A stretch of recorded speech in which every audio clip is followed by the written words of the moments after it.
It's all about truth. All of it. Every single thing. All boils down to the truth.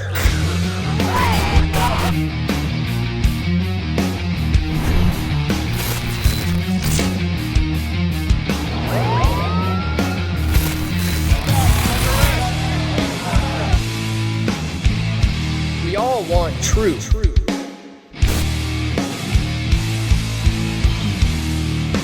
The truth will set you free.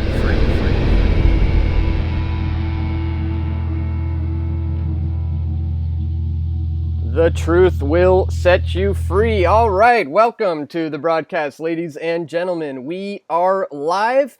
I want to make sure we got people tuning in, so I'm just going to wait a minute before we get things going. And I'm going to go ahead and post this to Facebook, Steemit, Twitter, all that good stuff. And hopefully you guys can do the same. Let people know we are live right now.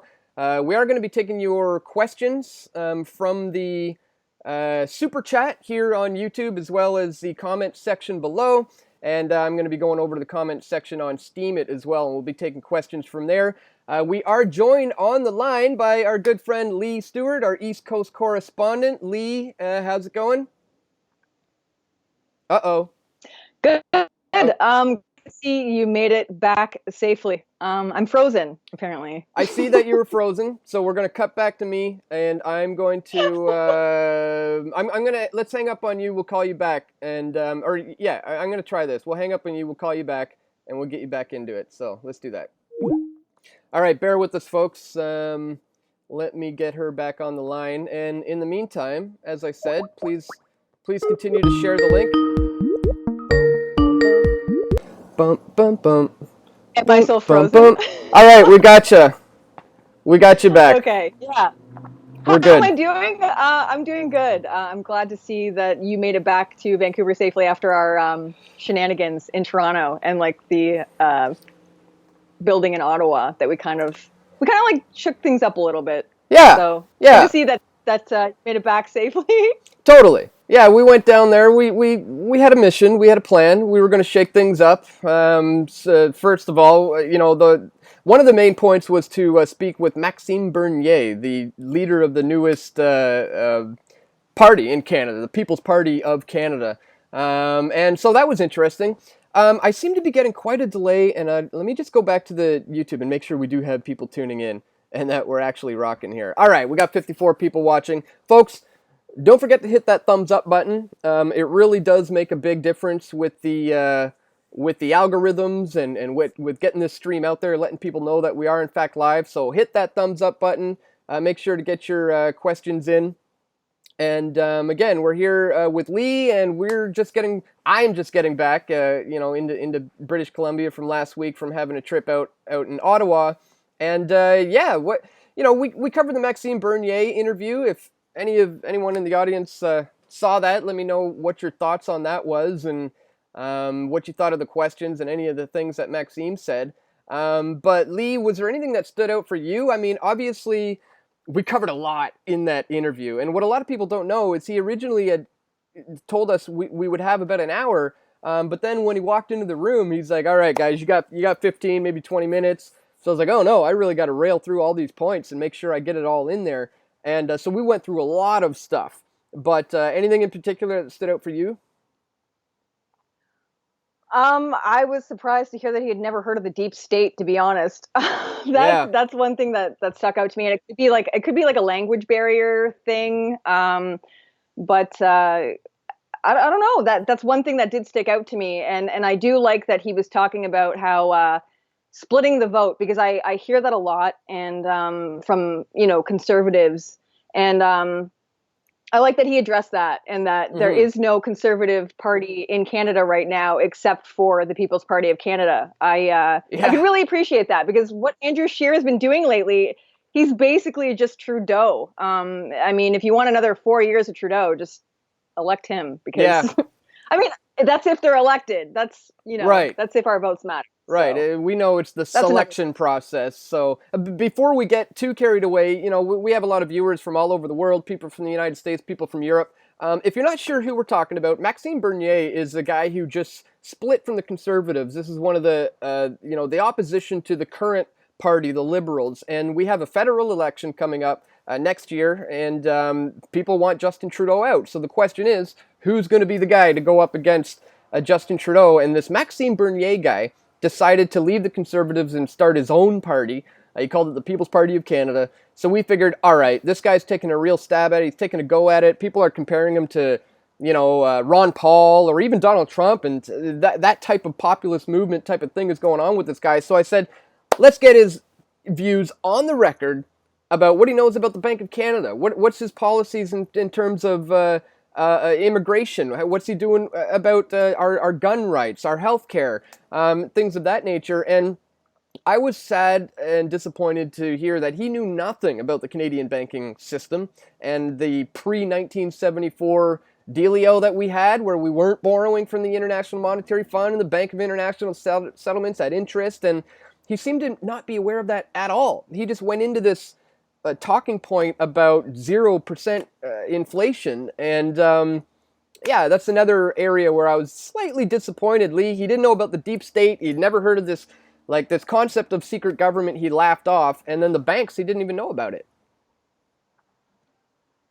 But what we didn't catch or what we didn't put in the video was after we asked him about Bilderberg and the fact that he had never been there before and whether he was going to entertain even going, was that after the interview was over and the cameras were shut off, and this is the great stuff that people don't really get to see, but he actually left the room and then came back and was like, so it's clear that I don't want to go to Bilderberg, right? Like he came back in and made a point. That's right. He was like that he did not want to go to Bilderberg. Yeah, he said, "How are you guys going to be editing this?" Because before he just said, "How are you going to be editing this?" And I said, "Oh, well, there won't be any editing. The only editing that happens will be from camera to camera, but we're not going to cut anything out. In terms of context, it'll all be left in there."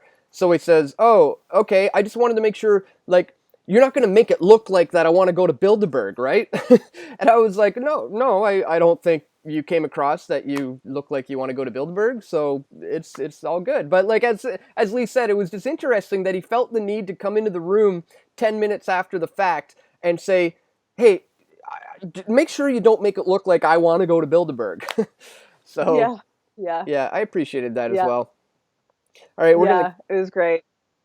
We're going to keep an eye on the chat. Let me hop over to the Steemit page real quick and refresh that. If you don't know about Steemit, once again, steemit.com/@pressfortruth is a social media site where you can earn a cryptocurrency, Steam dollars and Steam. And we post there daily. All the videos go there, and it's been fantastic, supplementing the YouTube adpocalypse. With the cryptocurrency Steam and Steam dollars, we've been able to maintain ourselves here. So I want to encourage you to check out Steemit. We don't have any new questions in the Steemit just yet, but that's okay. We have posted this around. Let me just make sure we are. And again, I'm just quick reminder, if you guys can post this too, get your questions in below. Get them in on Facebook and Twitter as well. We'll try to check that as much as we can. But yeah, I don't know, as far as I'll see if we have any questions about Bernier, but as far as that interview went, I guess I could say I was, I'm happy with the turnout of it, except nothing really that groundbreaking was said. I'm glad he said he's going to go after, Motion 103. I kind of put him on the spot about that and said, would you be willing to, squash such a thing? Bill C-16, things of that nature. We got him on the record saying he's willing to do that. The cannabis market, if he'd open it up to a private sector. Immigration as well. What he thinks about the private sector in terms of immigration. Private-based churches and things of that nature who have been doing a fantastic job at facilitating these refugees and assimilating them into Canadian society, where the government programs failed. 90% of those who end up on the government programs end up on social welfare and things of that nature. And Leigh, you, while we were out there, ended up coming across something completely shocking and unbelievable. You went to the Radisson Hotel, which is known to be a refugee governmental safe haven for refugees. They've given them $11 million to house them. Tell people about what you saw at the Radisson Hotel in Toronto, because that was Well, just and also crazy. there's another thing too that Maxime touched on, and it was like, if you leave something like immigration or something like healthcare to the government, a big government, you lose track of accountability, and you can no longer hold people accountable. So when you make it a private sector, it's more, you can make it easier to keep track of who is responsible for what. Right now, we're seeing the Canadian government, let in illegal migrants, and everyone's just kind of passing the buck on to everyone else and pointing the finger at each other, and nothing's being done about it. And to me, that's intentional. But yeah, so I caught wind. Someone from Breitbart actually sent me some information regarding the hotel and which hotel it was in Toronto, and it's the Toronto East Hotel in Toronto that is housing these illegal immigrants. That the Canadian government has appointed $11 million to Toronto to help with the influx of refugees that have, not refugees, illegal immigrants that have crossed over the border at Roxham Road, and they were taking up our shelter system, leaving Canadian vets on the street with no place to go, and taking up spots for the Canadian homeless people. So John Tory sent out the call to ask the federal government for more support regarding that. And so the federal government appointed $11 million as a Band-Aid to house these illegals. And, the contract that was supposed to be with these hotels was supposed to end at the end of September, and it has now been extended to the end of October. So, how long are we going to be seeing this for? When I went there, it was like nothing I had ever seen before. We just walked in. I went with a few people, and 6 out of the 8 floors were dedicated to illegal immigrants, and there was writing on the wall. There was feces on the wall, and I'm not even exaggerating. The stench that came out, like when you just walked in on these floors, was absolutely disgusting. There was garbage everywhere. Kids not being looked after by their guardians. And that's another question too. Are these kids just taken? Are these kids belonging with their parents? Is this an instance of human trafficking? Are these kids going to be left after these economic migrants cash in and get the money for them, kind of deal that we've seen in the United States before? It's absolutely ridiculous what I saw. It was like something out of the movies. And even we captured on the wall, written on the wall by some of these migrants, was free money. They actually wrote that on the wall with arrows drawn down the hallway. It was just chaos as far as I'm concerned. And as I understand it, they were not telling anyone. They weren't really warning you. If you booked at this particular hotel, they weren't letting you know that, what was it, 90% of the floors were dedicated to refugees. I think there was one floor in the hotel that was reserved for regular patrons, and they weren't notified, right? No, and I'm actually going to pull up some of the TripAdvisor reviews, because that's what gave it away. Were people who had spent over $100 to stay at this hotel and were not told at all that this was a refugee camp. I'm gonna read some of these reviews because they're absolutely crazy. One person says on TripAdvisor, rates it 1 star, and this hotel used to be a 4-star hotel. It is now a 2-star hotel. So this one review here says, I did not realize this was a refugee center. Terrible experience.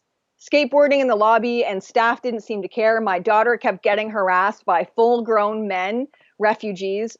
Whatever you do, do not bring your kids or wife here. And so I had read these reviews, and I kind of thought, like, maybe these are exaggerated. Maybe these are like, people trolling, and you never know. So I did take it upon myself. Like I said, someone from Breitbart actually sent me this information of where the hotel was, and I just had to check it out for myself, because I mean, that's what we do, right? As citizen journalists, we have to go see exactly what's going on. Here's another review. I don't know what was happening the day I visited, but everyone kept grabbing my arm and either tried selling me something or kids begging me for money. I will never stay here again. I'm so glad I didn't bring my 11-year-old daughter. The place is absolutely destroyed. And I mean, who's gonna have to foot the bill for that one? Is it going to be another, couple of million for Canadians to pay the tab once again? Well, that's one of the questions from the chat from Homa Moniferd. Who is paying for this hotel? Is it the taxpayer? Well, yeah, it's $11 million of people Canadians who pay their taxes. $11 million. You're paying for these refugees to stay here. You're paying for these illegal, and I call them refugees, but let's be honest, they're illegal immigrants who have entered this country illegally. And Toronto being a sanctuary city, there's not much you can do, I don't know, to rectify this issue. The issue starts at the border, and it starts and stops there. I mean, irregular, not illegal. Irregular. Irregular. Right. They've actually changed the website. They've actually changed the immigration website now to say irregular. So there's a lot of wordplay going on here as well to cover up this whole situation instead of fixing it by shutting this down. It's a mess. It's a mess, and I think what we need to do when it comes to, obviously something needs to be done. Some people, there are war-torn countries. There are people fleeing. There are asylum seekers who do need help. And all we need to do is get the government out of it. I mean, we need to look more towards the private sector because they have a proven track record over the last 40 years. I personally know people who are involved in this field and who are seeing firsthand what the government is doing. Not only are the people coming in through the government programs ending up on all the social welfare and things of that nature, but what a lot of people don't know is that they are selectively choosing non-Christians. They and this is all coming through the United Nations. Yeah. They will not allow Christian Syrians or other Christians from this place to come over here. And that is something that needs to be addressed. That is something that is very, very concerning. And people who are involved in this field are seeing it behind the scenes going, what is going on here? So we got to remove the government from it entirely and support the private sector in that regard. So, I think that's... And that goes along, too, with the summer jobs program that was taken away from Christian churches because they didn't support abortion, and it's been given to now it's been given to mosques that do support abortion. So it's like it's insane. This country is going completely backwards, I think. So you kind of went there on a little bit of a whim after hearing about it from Breitbart. What else do you have planned in terms of this, investigation? Are you going elsewhere, or are there other hotels, or what else are you going to be checking out in Ontario? Well, this weekend I am planning on, and a few people might not be aware, but a few months ago, or last year, I headed to the Nav Centre in Cornwall, where I also caught wind that migrants were staying, illegal economic migrants. I caught wind that they were staying there as well, and actually paid there a visit where I was proposed marriage for money, and then would divorce later. That's on this channel, I think. We actually did a video about that. Yeah, we did. But yeah, I'm going to be heading back there just to check up on things and see how things are going. There's another hotel that I've caught wind of that I also want to check out to catch its current state. And also, there's another place in Cornwall that apparently, I don't want to give too much away in case stuff doesn't go as planned. But I've got some stuff up my sleeve, and we're gonna hold some people accountable because. That's what we do, right? We hold our government accountable and expose things and bring them to the light, right? Exactly. And, that was the objective of the trip to Ottawa and Toronto. And when we, finished up in Ottawa, we moved on down to Toronto and decided to do a streeter video. A lot of people love the PFT streeter videos. I really enjoy them. I don't enjoy editing them as much. I don't even enjoy shooting them. I don't like bothering people on the street asking them, for their time, but I do it, and they always turn out as really entertaining videos. So anyways, this time we decided to talk to people about the recent change in the sex ed curriculum, moving it back to the way it was in 1998. And first of all, folks in the chat, have you seen that video? What were your thoughts on the video? What are your thoughts on the sex education curriculum being reverted back to the way it was in 1998? And if you're not aware, basically, the current under Kathleen Wynne, she was the Premier of Ontario. They introduced new sex ed curriculum that talks about updated issues, as they will put it, gender fluidity, non-binary, transgender rights, and things of that nature. And when Doug Ford came in, he listened to the parents, and he recognized that this is not something that people in Ontario necessarily wanted. So we reverted it back to the way it used to be back in 1998, where it was just teaching kids about, safe sex and things of that nature. Not there being X number of infinite number of genders and things like that. So we wanted to get the views of the people on the streets, and it was interesting. As we said in the video, we got maybe a 50-50 split. We had a lot of younger generation who were actually not cool with it, which I was kind of surprised by. But I don't know, what'd you think of that one, Leigh? I had fun shooting it. Yeah, it was a lot of fun. I like watching those videos, so to make one was a lot of fun, I think. And like, I don't mind talking to people. I think it's very eye-opening, because we're always online, and we think that things might be worse than they actually are. And to step out on the street and actually speak with Canadians, it kind of gives you hope that maybe there is some sort of there is hope for Canada, because right now, like, when you look online, it's a lot of doom and gloom. And so it's kind of refreshing to see that, people are against the old sex ed curriculum. And I was pleasantly surprised. But the thing that caught my eye, and I couldn't believe that the one girl had said this, was, and I think you even put it in the comments section, where she was like, parents don't have the right to push their ideologies on their own children. I know. Parents shouldn't push their personal beliefs on their kids, this person said. I was just like, like, what? What? Like, yeah, that's how bad it's gotten. But that's what the education system's doing to these kids, Leigh. It's this collective mindset, and they're robbing the individual. I mean, it's crazy that it's gotten that bad. People are saying in the chat they liked the video, they saw it. So Pork Chop says we'd rather get their sex ed, I guess, talks from their parents who have their noses in their phones.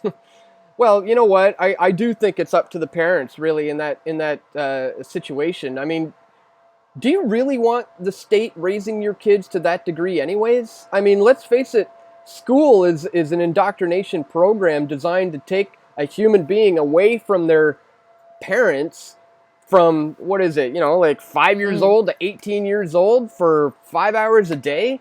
You can seriously change the morals, the ideologies, the very beliefs of a person when you have that much time with them. So one thing I took from it, Leigh, is that like homeschooling is really important. Yeah, totally. Okay, before I forget, let me hop on back over to the steemit post. Actually, let me show you guys what that looks like while I'm doing it. Just give me 1 sec here. I will pull it up on the screen. There we go. So this is steemit. As you see, here is the post. Here is the video. And we currently have, as you see right here, let me scroll down a little bit so you can see. About 50 cents have been generated for this post. And 31 upvotes, and so far no comments. No comments from anyone on Steemit, but this is my Steemit page right here. We're going to be taking it live, and as we said, this is the cryptocurrency that you earn in Steam dollars here, which I currently have 50 cents for. Woohoo! 50 cents. But again, that's 50 cent. That's 50 cents in SBD, which I think today is trading at I don't know, probably 80 or 90 cents US or something like that. So that 50 cents will eventually be worth $2 or $3, which is awesome. So yeah, check out Steemit if you're not there already, and we'll keep an eye on the YouTube chat as well. Should I go over to Steemit, says Charm Nile Part. Yes, yeah, go on over there. Check it out. It's pretty sweet. Leigh has a Steemit. It's Leigh Stewie or Stewart? It's Stewie, yeah. I try and keep my names all the same, just so they're easier to find or search on different platforms. Yep. Yeah. That's a good idea. Do you guys want to meet the newest member of the family? Tony? Yes. Let me show you Tony. Here, let me pull up the camera. So this is the newest member of the fam. This is 420 Tony. He was born on April 20th, hence the name. And we picked him up. He was a little bit old when we got him. He was like just under 5 months, so he was already named. He already had the name Tony, and so it stuck. Like, he answers to it, so we figured we'll keep the name. He's born on April 20th, so he's 420 Tony. He's 420 Tony. So, anyways, there he is. He is a little tiny Maltese, and I'm like a loser's parent here showing their dogs off. And then we got Kaiser. His Kaiser Sose. He's our cute little Havanese. So, anyways, wanted to introduce the audience to the newest member of the fam. This is 420 Tony. He's pretty awesome. All right. Speaking of 420, though, like, can you believe pot is going to be regulated in less than a week? That is like something. 10 days. 10 days What? from now. Federal legalization. I'm sure people all over the world are aware of this, that it's happening in Canada, but what a lot of people aren't aware of is what it actually means for pot smokers and cannabis growers and medicinal users.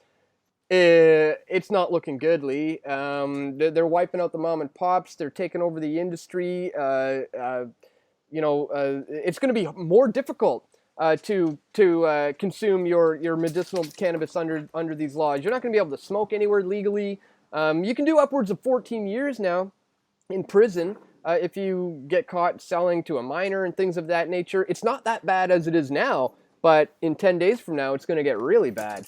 So, I don't know. I think we'd be duped. And like, they can do roadside DNA testing, like swab your mouth for saliva just on the whim that they actually think you might have smoked pot while driving. Yeah. And that's the thing too, is that it stays in your system for, a good lengthy amount of time. So, like, how do they even regulate that? How do they even tell, based off THC levels, whether you smoked right before you drove, or whether you ingested cannabis right before you drove, or whether it was a week ago? It's ridiculous. It's absolutely ridiculous. And not only that, but they'll actually go through your credit card records now to see if you've actually purchased anything, that's related to cannabis, or you've visited websites, or go through any of your private property now to see what they can charge you with. It's crazy. Yeah, I just read this morning that there is a memo going out internally to the police, warning them and their members that police officers have been instructed that they are not to smoke 28 days before going on duty. So they've been instructed that, if you want to get in on this recreational cannabis, because it's legal now, you can't smoke any 28 days before you got to come to work. Nobody is still impaired, the day after, the second day, 2, 3, 4, 2 weeks, 3 weeks after. I mean, you're not, still impaired from cannabis that much after, but that's how long it takes to get it out of the system. And that raises a serious problem when it comes to driving.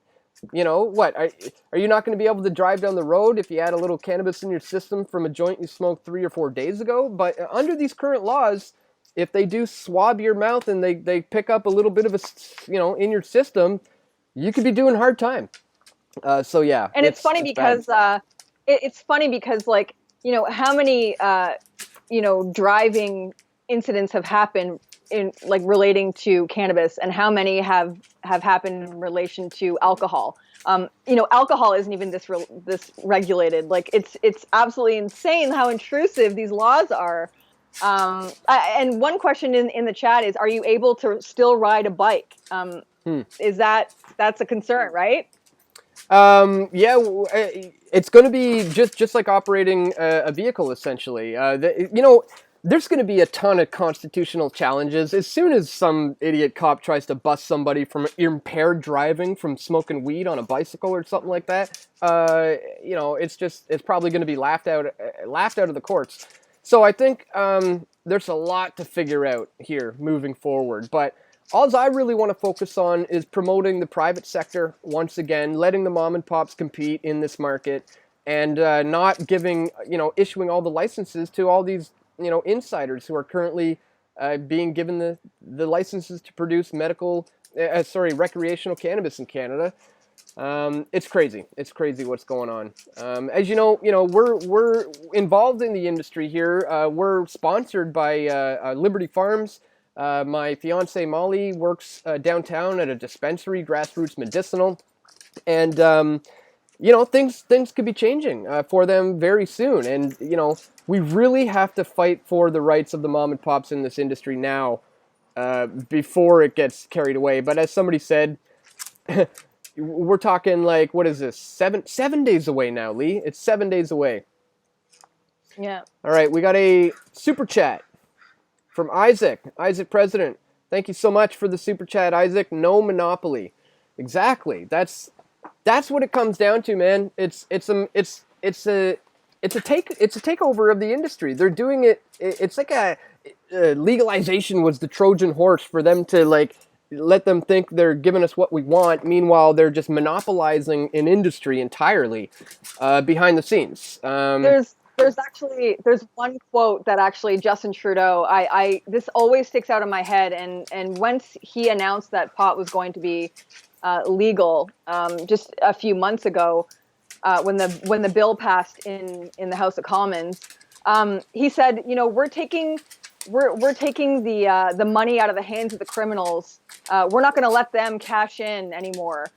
So that's why we're going to start regulating marijuana. So in a sense, he said he was going to be the criminal monopolizing off of the cannabis industry. So now he's the Canadian government is now the criminal. I just thought that was hilarious how he ironically put that. Well, how's this hurt for hypocrisy? You got Bill Blair, who used to be the chief of the Toronto Police, who has prosecuted so many people for a nonviolent crime, is now being appointed like the drug czar. He's the go-to guy for legalization. So this is a man who built a career off of putting people in jail for this, who is now the point man. He's the go-to guy for legalization moving forward.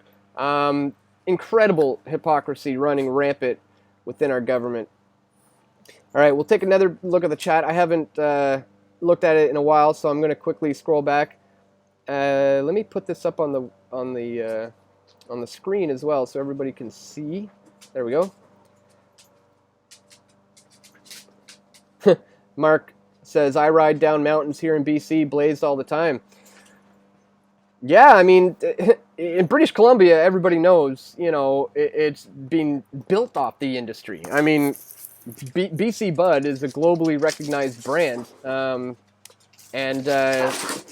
these guys are trying to take that over. Like Isaac said, monopolization of the industry. But keep on riding, Mark. Just man, I don't know what I'm gonna do when the first time they roll up on me and want to take my DNA on the side of the road. I'm probably gonna refuse, but I don't know, man. That's a tough one. For sure. You film it and refuse. Yes, that's key. Always film. Always have the camera going. Yeah, that's absolutely crucial. I recently got a dashboard camera for my car, and I put it in like on the side mirror in such a way that it's pointing right at me and out my driver window, purely just for if I ever get pulled over. Something I think everyone, it's a good thing to do. And isn't it crazy that we have to do that in this day and age, to protect ourselves from them? But it's what we got to do. I look at it as the same thing that we did with the TSA when they first rolled out the pat down system, the groping. You opt out and film. That was a huge thing once they started implementing that. Yeah. I'm gonna be doing the same thing with the roadside testing. Opt out and film. That's the answer to everything, as far as I'm concerned. Yeah. Now, on that note, we didn't talk about it much, but when we went to the Echelon spy network building in Ottawa, isn't it so ironic that they don't want us watching them? They don't want our electronic eyeballs, peering into what they're doing. Meanwhile, they have the systems to monitor, track, trace, and database every single person on this planet, essentially, and that's what they're doing. Meanwhile, they don't want the eyeballs on them. That was fun one for me, Leigh. I hadn't done one like that in a little while, and one thing that I noticed in the comments section below after the fact that I didn't really think about, but I'll get your thoughts on it. People said, you know what? I really appreciate this video because if this same scenario happened in the United States, we might have been shot at, or there might have been, God knows what. It could have gotten really, really bad. But, us Canadians, well, we're just kind of polite in nature. And people appreciated the calm demeanor and of both the officers, or I should say the military police, and also our respectful manner in the way we talk to them. Did you notice any responses like that? I did, and it is true because, and I don't know what it is. Maybe we're just polite over here. I don't know, but yeah. Sorry, not sorry. Yeah, really.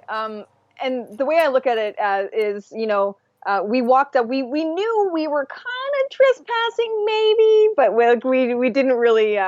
We were gonna ask, just do it then and then apologize later. And I feel like that's my motive. Like that's like, you just do things and pretend you belong and then just apologize later. And a lot of the time, it tends to go your way. You just act like, whoa, whoops, didn't know I was supposed to be here.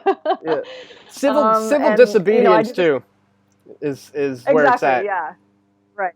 Yeah, totally. Yeah. Because, he said we weren't on a private we weren't on a private road. And, watching the footage back, I found it was interesting. The first officer, a security guard that approached us, said that, he kept referring to, you're not allowed to film on the base. You're not allowed any audio equipment on the base. You're not allowed. Well, we're not technically on the base. We're on a road. So that doesn't apply to us. And I think he knew that. He was trying to use intimidation tactics to get us to leave or give up our footage potentially. Yeah. But yeah, those videos are fun. Those videos are fun to make. Yeah, at one point I got the feeling they were going to confiscate the footage, and that's why, once I assessed that, we're not really, the discussion has reached its climax. We understand one another. I figured, let's just say we're going to leave now. Now that I understand it's private property, we'll get off the property, because I wanted to ensure that we kept that footage. Which is also great why we had Georgie there, right? Like filming live. That's another good thing about, that's important, is to constantly be going live when you do these things. It's like a safety net that we have, it's like our backup protection. We got all you guys there watching live to protect us. Yeah, he actually just got banned off Facebook once again. He was rolling live, which is great, and that's a great technology to have. I think we can, it's the internet's used against us to be intrusive and watch our every move, but we can also use it against them. So it's like a double-edged sword, sort of speaks. But that was a great time. It was a lot of fun. Yeah, for sure. I'm looking forward to doing more of those. Let me know, guys, too, in the comment section, what kind of places would you like to see us go and those types of videos to do again? Some other people were like, oh, man, I wish you went to the CSIS building when you were in Ottawa. And I thought, oh, yeah, that would have been good. Let us know.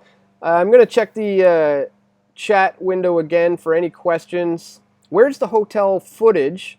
Where did you film that? Pork Chop is asking, where's the hotel footage and where did you film that? It's actually, I believe it is on YouTube. It's on. I can actually put a link into the chat. I'll do that now. I think you got over 100,000 views right now on the YouTube video. It's getting a lot of attention.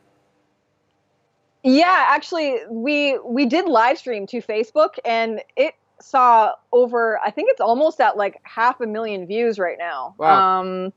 On Facebook, it went viral, and then we posted a backup to YouTube in case it was deleted. Mm-hmm. So yeah, I'll get the link for that and I'll post it in the chat for sure.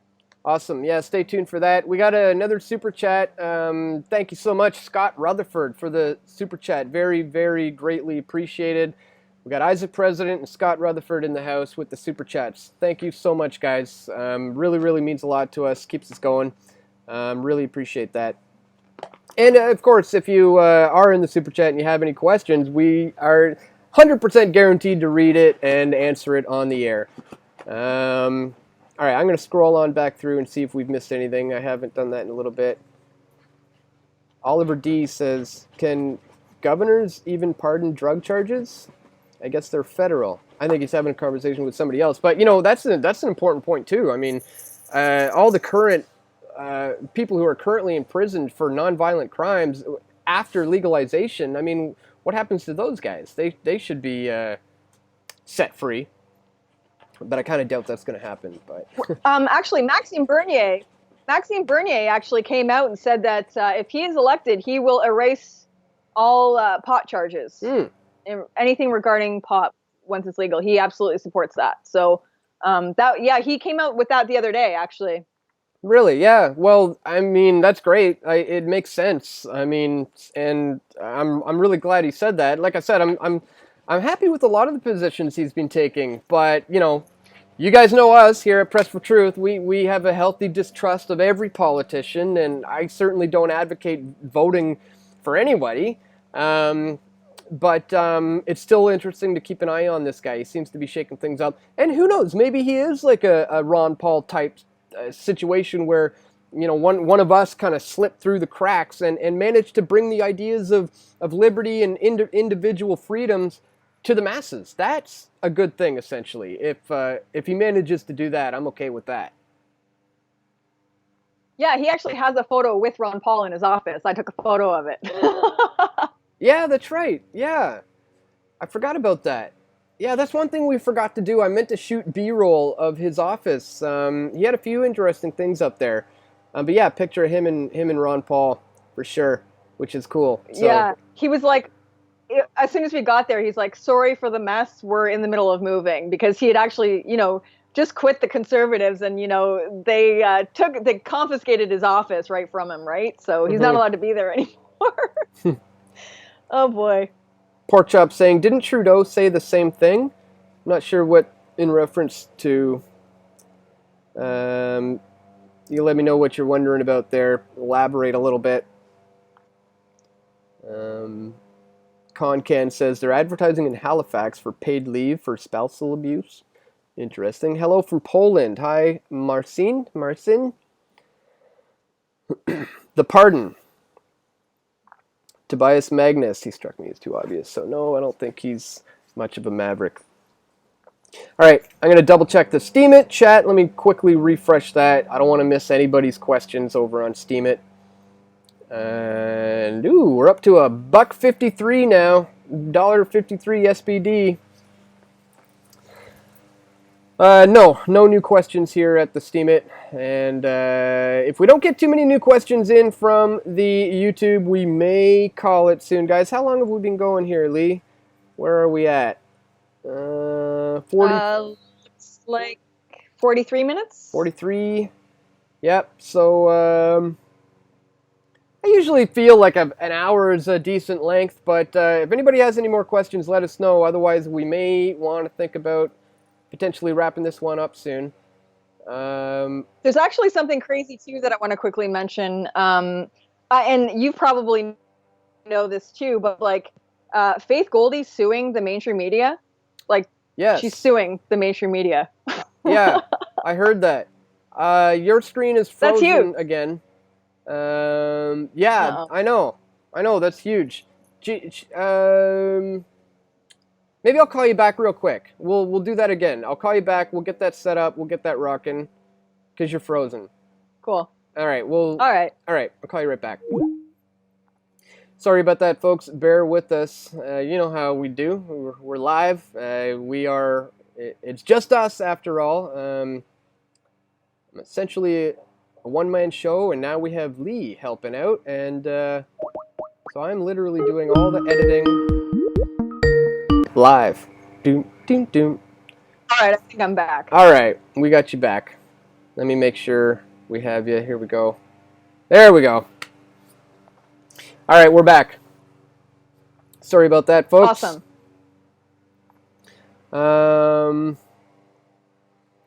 That's the thing about going live, stuff happens.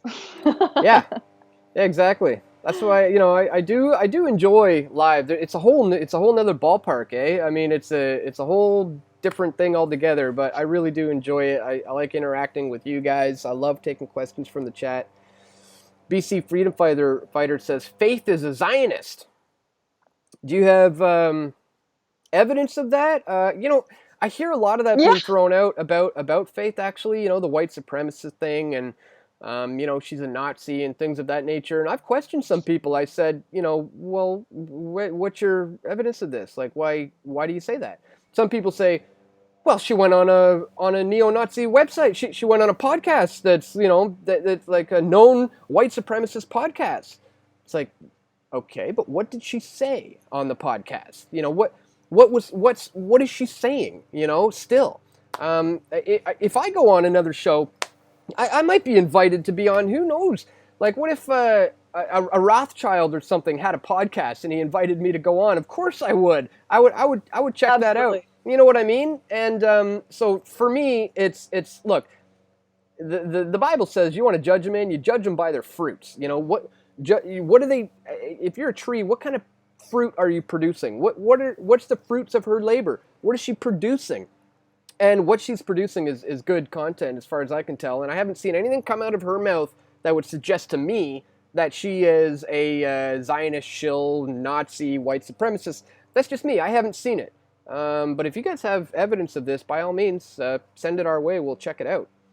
But I'm not buying it. Yeah. So she's running for mayor, and in case there are some people in the chat who aren't following Canadian politics, she obviously is running for mayor. Took an ad out, sent Bell Media, who is one of our mainstream media conglomerates, the equivalent of our big six, so to speak, took out some ad time, and they responded with this creepy, she recorded it too. It's actually on her channel, where they told her they weren't going to run her mayoral candidate ads, that they were going to refund her money. And when she asked, who is your handler, who is paying you to say this, and who is in charge, and why are you following these orders, they would just recycle the same sort of script over and over again, and wouldn't give her any answers. So now, she held a press conference yesterday with her her lawyer, Clayton Ruby, who is one of the top lawyers in Canada. She's suing mainstream media for not running her ads because it's actually against our Charter of Rights. Mm-hmm. It's her democratic right to run ads in media as a mayor, and they won't let her debate. They won't let her. It's a suppression of freedom of speech here in Canada, and it just shows you how corrupt the Canadian politics, or even Ontario politics is, even on a smaller scale.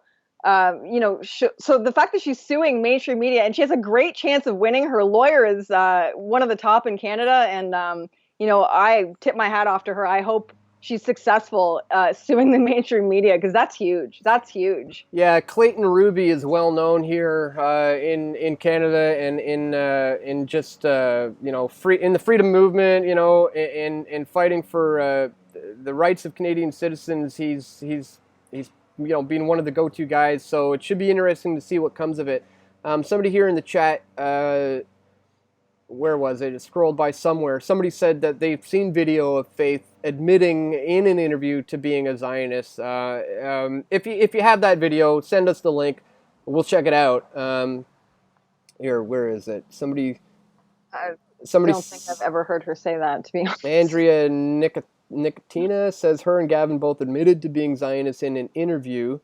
And then somebody else said, where did that go? Anyway, somebody said they saw Faith in an interview saying that she is a Zionist. Anyways, if that is true, send us the link. I put it here in the chat window, and we'll certainly check it out. We'll take a look at it. Yeah, please send us that along, because so far, like I said, I've heard these accusations, but I've never actually seen the clip. So, me neither. Yeah. So, yeah, if that's the case, definitely send it our way. We'll check it out. So Hugh Anon says, funny name. What do you guys think of people who voted for Trudeau? True Grope in the last election, running for office under Bernier's new party. I think they were duped. I think a lot of them, were sucked into the hope and change and caught up by maybe the hair. I think the promise that he made to legalize cannabis was a ticket he had up his sleeve that. As people who've been following Press for Truth know, I exposed how the Emery's, galvanized the youth and got people to vote in the Liberals based on the weed ticket. So I'm disappointed with Canadian voters, and this is why I don't advocate for voting. You can't vote in the guy, who's going to solve all the problems of the previous guy. At this stage in the game, it's like more choreographed than a ballet. It's like a big wrestling match. So the question was, what do you think of the people who voted for True Grope in the last election, running for office under Bernier's new party? Are some of the people from Trudeau's group running for election under Bernier's new party? Not sure about that. I don't think they've even announced that. I don't even think they've announced any candidates running under they're not even an official party yet. It was just today that Maxime registered his party. He actually live streamed it. The way he's utilizing his social media, I think he's doing a phenomenal job compared to Andrew Scheer and Trudeau. He's utilizing his his social media, getting the people involved.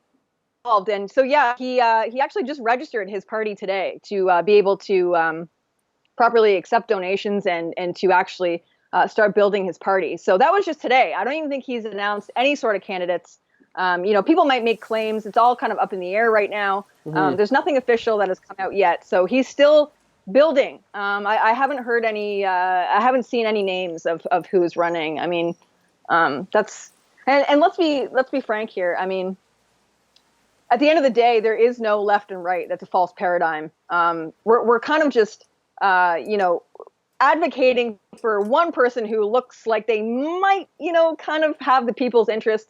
And I even question democracy at this point. Are we even living in democracy? And is that a good thing? Is democracy a good thing? We here in Canada, we vote for the party. We don't vote for the person.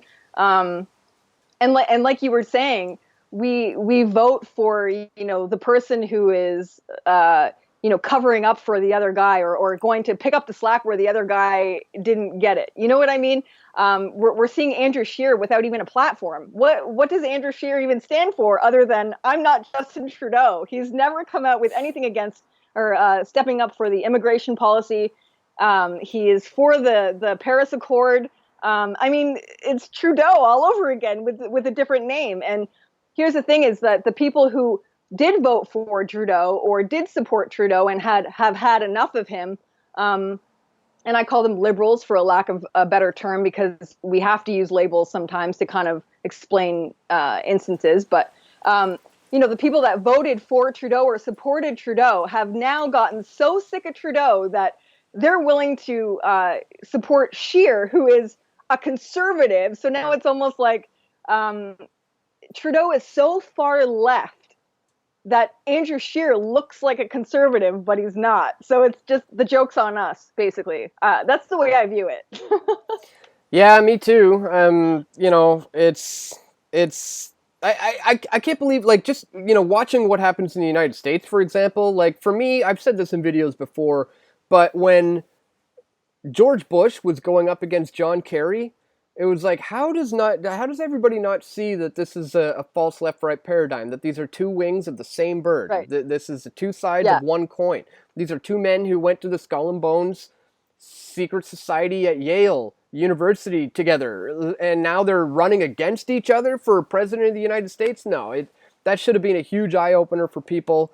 And, we got guys like Alex Jones completely doing a 180 on his talk about, the false left-right paradigm, something he was instrumental in getting me to understand how it works. And now he's just, flipped his tune on that. No, Trump managed to defeat the system, and Trump figured out how to, overturn the oligarchy who's been appointing presidents since they killed Kennedy. Yeah, no, Trump just figured out how to do it. No, I'm not buying that. If he's in there, it's because they've allowed him to be in there. Whether or not he knows he's a useful puppet or being used, I don't know. Maybe he does, maybe he doesn't. This is besides the point, though. What I'm saying is that if he's in there today, it's because the deep state is allowing it. That's my opinion, anyways. Yeah, it's true. So, somebody, let me just quickly, before I forget, Andrea Nicolina said the video where she admits to being a Zionist is called Gavin McGinnis Full Interview with Faith Goldie, Get Off My Lawn. All right, thanks for that. No link, but we'll look that up. We'll check it out. I guess she was on with Gavin, so we're going to have to check that out. We'll see what the context is, and see if you were right, if she was admitting to being a Zionist, or if it's a quote that was taken out of context. We'll see. We'll check it out. Thanks for letting us know, though. Somebody says, hey, forwarded an email. Do you go through them all? Thank you, the Mindfulness Project. Yeah, I try to, if I don't respond, I apologize. Don't feel like you're bombarding me, but by all means, send me another one if you don't get a response. But make sure you send that to dan@pressfortruth.ca. I've been having problems with my contact form on my website, so use dan@pressfortruth.ca. Okay. Somebody says, hoping you'd cover a massive mental health / disability issue. Well, let me know what the issue is, and maybe we can cover it. I work for the government. Will do. Thank you, Mindfulness Project. We'll check it out. Definitely email us. Same with anybody else out there. If you got tips, news tips, ideas, suggestions, email us. And, of course, if you have donations, we are certainly accepting. So, yeah, check the links in the description that we have for that as well. Marty McFly says, anything on the Talpot program? You guys love Big Brother talks, but never cover this important aspect. I'm not sure what Marty McFly is referring to there. Talpiot program? Maybe you can elaborate. Have you heard of that, Leigh?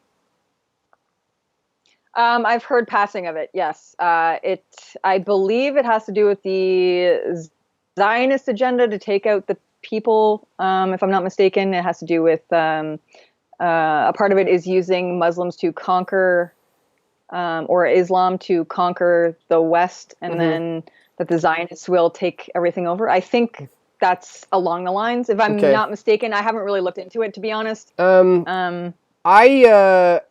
I stupidly, Leigh, forgot to bring my power bar out onto the deck with me, and I just got a message popping up saying my battery is super, super low, and unless plugged in, it's going to go into sleep mode. So can you take the floor for like 2 seconds? I'm going to run into the house, I'm going to grab my power bar, I'm going to plug it in so that this whole thing doesn't get messed up. Is that okay? For sure. I'll just take questions in the chat, I guess. Okay, I will be right back. It says Talpiot. Okay, someone in the chat says Talpiot is Israeli disinformation thing with college kids in Israel. I don't know. I have no idea. I haven't looked into. I've been focusing on Canadian issues, specifically Canadian issues, recently because I think our country deserves it. So that's what I've been focusing on. Send thoughts out to hurricane victims. Yes, in Florida, I saw actually Hurricane Michael actually destroyed Mexico Beach houses there. It's crazy. Have any of you been near a safe injection site? There's only one small city near me, and it's a disgrace. I have seen one in Toronto. What do you guys think? Are they good? Are they bad? Personally, I don't agree with safe injection sites. I think I don't agree with them at all. I'm back. What do you think about safe injection sites, Dan?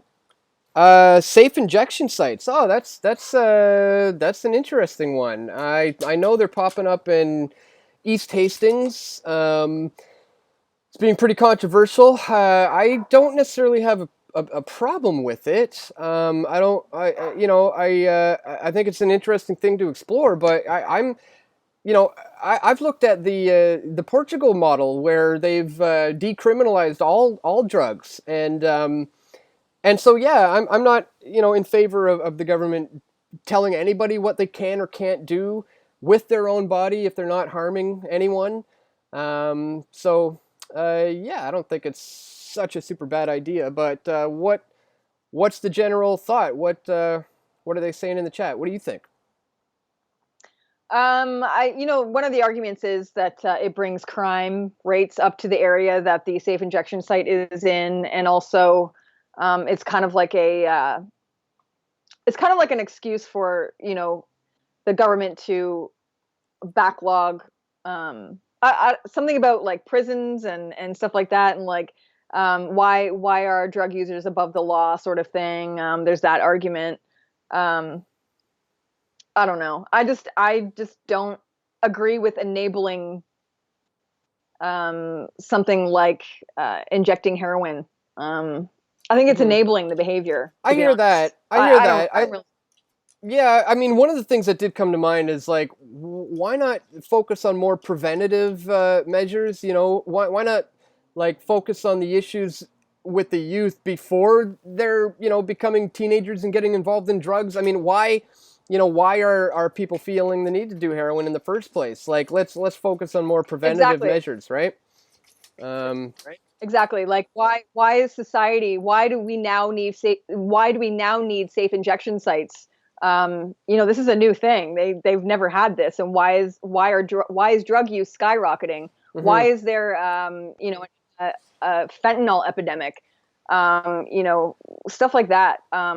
Just it makes me question how society is going. It's a general reflection on how society is doing. If there's safe injection sites, I mean, it's nuts.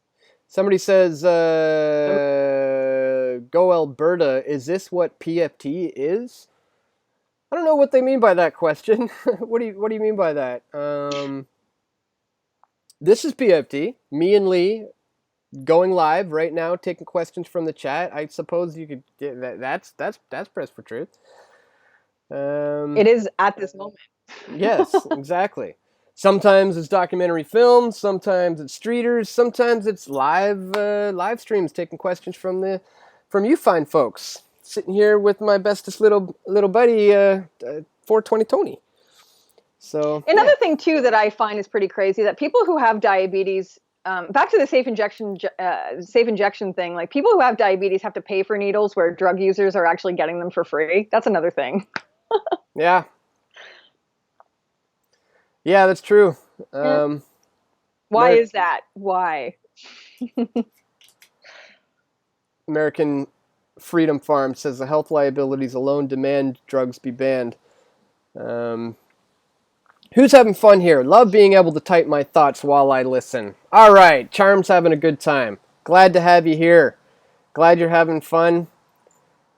Nice not to be censored like in the comment section of the CBC. Yeah, Jake, we won't be doing that anytime soon. You can rest assured we will not be silencing your speech here in the YouTube chats, that's for sure.